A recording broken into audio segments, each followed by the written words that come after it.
Таза бұлақ. Ыбырай Алтынсарин.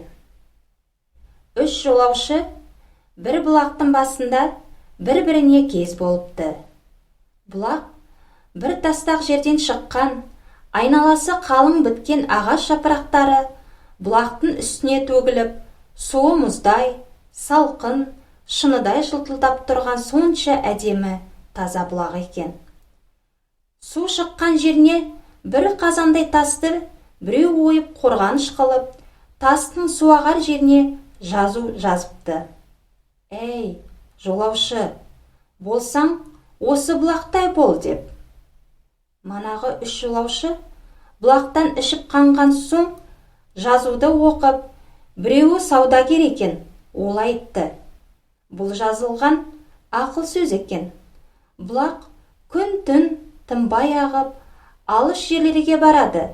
Бара-бара кеңейіп, үлкейеді. Бұған бөтен бұлақтар құйып, сөйте бара үлкен өзен болып кетеді. Мұнан мұрат сол. Сен де, адам, тынбай қызмет қыл. Еш уақытта жалқауланып тоқтап қалма. Сөйтсен, ақырында сен де зорайып, мұратыңа жетесің дегені ме деп білемін деді. Екінші жолаушы мүсәпір молда екен.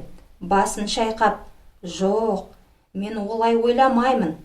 Бұл жазудың мағынасы сіздің ойлағаннан гөрі жоғарырақ соқса керек. Бұл бұлақ кім-кімге болса да даяр. Ыстық тағанды салқындатып, жаның рақаттандырады. Сусағаның сусының қандырады. Оның үшін ешкімнен ақы дәметпейді. Бұлай болса, адамға да әбірет сол.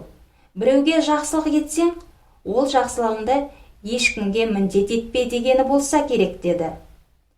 Үшінші жолаушы көркем келген бір әдемі жігіт екен. Бұл үндемей тұрды. «Жолдастары, сен не ойлайсың?» деп сұрады.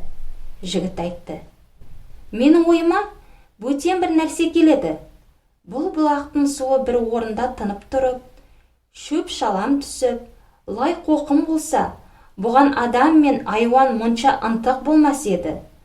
Бұлақ күні-түні тынбай ағып, тазаланып тұрғаны үшін ынтық болады.